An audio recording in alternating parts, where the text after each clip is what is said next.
ಯುವ ಜನರು ಹೆಚ್ಚು ಹೆಚ್ಚು ಕ್ರಿಕೆಟ್ನಂತಹ ಕ್ರೀಡೆಗಳಲ್ಲಿ ಭಾಗಿಯಾಗುವಂತೆ ಆಗಬೇಕು ಎಂದು ಜಿಎ ಅಮರೇಶ್ ಹೇಳಿದರು. ಯುವ ಜನರನ್ನ ಹೆಚ್ಚು ಹೆಚ್ಚು ಕ್ರಿಕೆಟ್ನಂತಹ ಕ್ರೀಡೆಗಳಲ್ಲಿ ಭಾಗಿಯಾಗುವಂತೆ ಪ್ರೋತ್ಸಾಹಿಸಬೇಕಾಗಿದೆ.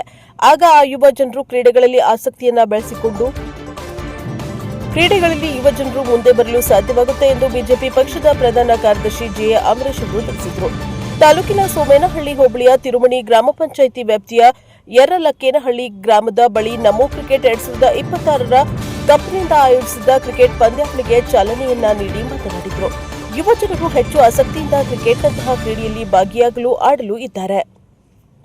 ಅಂತವರಿಗೆ ಅವಕಾಶಗಳನ್ನು ಕೊಡಬೇಕಾಗಿದೆ. ಯಾವುದೇ ಕ್ರೀಡೆಯಲ್ಲಿ ಸೋಲು ಗೆಲುವು ಸಾಮಾನ್ಯ.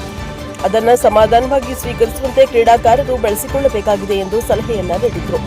ನಂತರ ಬಾಗೇಪಲ್ಲಿ ಬಿಜೆಪಿ ತಾಲೂಕು ಅಧ್ಯಕ್ಷ ಪ್ರತಾಪ್ ಮಾತನಾಡಿ, ಸಮಾಜ ಸೇವಕರು ಸಿ ಮುನಿರಾಜು ಅವರು ತಿರುಮಣಿ ಗ್ರಾಮ ಪಂಚಾಯಿತಿಯ ವ್ಯಾಪ್ತಿಯಲ್ಲಿನ ಗ್ರಾಮಗಳ ಯುವ ಜನರಿಗೆ ಕ್ರಿಕೆಟ್ ಆಡಲು ಒಂದು ಅವಕಾಶವನ್ನ ಮಾಡಿಕೊಟ್ಟಿದ್ದಾರೆ. ಇದರ ಸದುಪಯೋಗವನ್ನ ಯುವ ಜನರು ಬಳಸಿಕೊಳ್ಳುವಂತೆ ಆಗಬೇಕಾಗಿದೆ. ಈ ಪಂದ್ಯಾವಳಿಯಲ್ಲಿ ಸರಿಸುಮಾರು 11 ತಂಡಗಳು ನೋಂದಣಿಯಾಗಿವೆ. ಈ ರೀತಿಯಲ್ಲಿ ಯುವ ಜನರು ಕ್ರೀಡೆಯಲ್ಲಿ ಭಾಗಿಯಾಗಿ ಆಡಲು ಮುಂದೆ ಬರುತ್ತಿರುವುದು ತುಂಬಾ ಸಂತೋಷದ ವಿಷಯವಾಗಿದೆ ಎಂದು ಹೇಳಿದರು.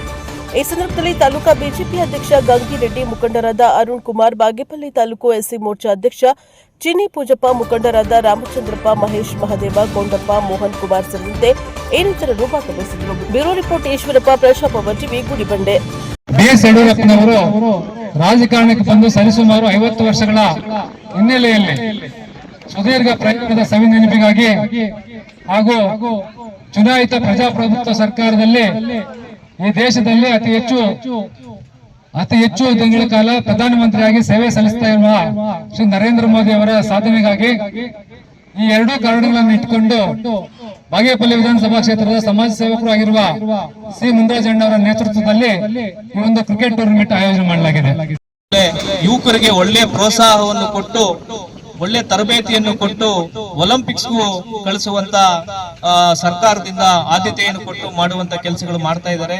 ಆದ್ರಿಂದ ಇವತ್ತು ಪ್ರತಿಯೊಬ್ಬರನ್ನು ಏನಾದ್ರೂ ಸಮಾಜದಲ್ಲಿ ಗುರುತಿಸುವಂತ ಕೆಲಸ ಆಗೋದಾದ್ರೆ ಅದು ಭಾರತೀಯ ಜನತಾ ಪಾರ್ಟಿಯಿಂದ ಮಾತ್ರ. ಒಬ್ಬ ಸಾಮಾನ್ಯ ಕಾರ್ಯಕರ್ತನಾಗ್ಲಿ, ಒಬ್ಬ ಸಾಮಾನ್ಯ ಕ್ರೀಡಾಪಟುವನ್ನು ಏನಾದ್ರೂ ಗುರುತಿಸೋದಾದ್ರೆ ಅದು ಭಾರತೀಯ ಜನತಾ ಪಾರ್ಟಿ, ಬಿಜೆಪಿ ಸರ್ಕಾರದಿಂದ ಮಾತ್ರ ಆಗುತ್ತೆ. ಆದ್ರಿಂದ ಏನು ಈ ಕಾರ್ಯಕ್ರಮ ಗಜೇಂದ್ರ ಅವರು, ವೆಂಕಟೇಶ್ವರನವರು ಈ ಕಾರ್ಯಕ್ರಮವನ್ನು ಇಲ್ಲಿದ್ದು ಯಶಸ್ವಿ ಮಾಡ್ತಾ ಇದ್ದಾರೆ. ನೇತೃತ್ವದಲ್ಲಿ ಇಡೀ 33 ಪಂಚಾಯತಿಗಳಲ್ಲಿ ಯಶಸ್ವಿಯಾಗಿ ನಡೀತಾ ಇದೆ. ಏನು ಇವತ್ತು 6 ತಂಡಗಳು ತಿರುಮಣಿ ಪಂಚಾಯಿತಿಯಲ್ಲಿ ಕಾರ್ಯಕ್ರಮ ಸುಸೂತ್ರವಾಗಿ ನಡೆಯಬೇಕು.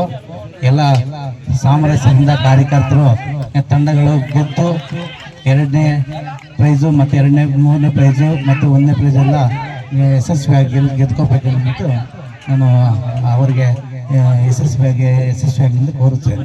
ನಿರಂತರವಾಗಿ ಒಂದು ದಿವಸಕ್ಕೆ 18 ಗಂಟೆಗಳ ಕಾಲ ಕೆಲಸ ಮಾಡಿ ಇಡೀ ಒಂದು ಹಿಸ್ಟ್ರಿಯನ್ನ ಈ ದೇಶದಲ್ಲಿ ಅತಿ ಹೆಚ್ಚು ದಿನಗಳು ಪರಿಪಾಲನೆಯನ್ನು ಕೊಟ್ಟಂತ ಪ್ರಧಾನಮಂತ್ರಿಗಳ ಪಟ್ಟಿಯಲ್ಲಿ ಸೇರ್ಕೊಂಡಿದ್ದಾರೆ. ಅವರ ನೆನಪಿನಲ್ಲಿ ಅದೇ ರೀತಿ ನಮ್ಮ ರೈತ ನಾಯಕರು, ಜನಪ್ರಿಯ ನಾಯಕರು, ಹಿಂದುಳಿದ ವರ್ಗದ ಆಶಾ ನಾಯಕರಾದಂತಹ ಬಿಎಸ್ ಯಡಿಯೂರಪ್ಪನವರ 50 ವರ್ಷಗಳ ಕಾಲ ಸುದೀರ್ಘ ರಾಜಕಾರಣವನ್ನು ನೆನಪಿಸಿಕೊಳ್ಳುತ್ತಾ ಅವರು ಸೇವೆ ಸಲ್ಲಿಸಿದ ಯಡಿಯೂರಪ್ಪನವರ ಕಾರ್ಯವೈಖರಿಯನ್ನು ನೆನಪಿಸುತ್ತಾ ಇವತ್ತು ಈ ಟೂರ್ನಮೆಂಟ್ ಕಾರ್ಯಕ್ರಮವನ್ನು ಹಮ್ಮಿಕೊಳ್ಳಲಾಗಿದೆ. ಇಡೀ ಬಾಗೇಪಲ್ಲಿ ವಿಧಾನಸಭಾ ಕ್ಷೇತ್ರದಲ್ಲಿ ಇವತ್ತು ಭಾರತೀಯ ಜನತಾ ಪಾರ್ಟಿ ಹಂತವಾಗಿ ಬೆಳೀತಾ ಇದೆ. ಅದೇ ರೀತಿ ಯುವಕರಿಗೆ ಪ್ರೋತ್ಸಾಹವನ್ನು ಕೊಟ್ಟು ಯುವಕರನ್ನ ಮುಂಚೂಣಿಗೆ ತರಬೇಕು ಅನ್ನುವ ನಿಟ್ಟಿನಲ್ಲಿ ನಮ್ಮ ಸಿ ಮುನಿರಾಜು ಅಣ್ಣವರು ಈ ಟೂರ್ನಮೆಂಟ್ ನಡೆಸ್ತಾ ಇದ್ದಾರೆ. ಎಲ್ಲ ಯುವಕರು ಇವತ್ತು ಏನು ತಿರುಮಣಿ ಪಂಚಾಯಿತಿಯ ಕ್ರಿಕೆಟ್ ಟೂರ್ನಮೆಂಟ್ ಹುಡುಗರು ಚೆನ್ನಾಗಿ ಆಟವಾಡಿ ಬರುವಂತ ದಿನಗಳಲ್ಲಿ ತಾಲೂಕು ಮಟ್ಟದಲ್ಲಿ ನೀವು ಆಯ್ಕೆ ಆಡಿ ಅಲ್ಲೂ ಪ್ರೈಸ್ ಗೆಲ್ಕೋಬೇಕು ಅಂತೇಳಿ ನಿಮಗೆ ಅಭಿನಂದನೆಗಳು ತಿಳಿಸ್ತಾ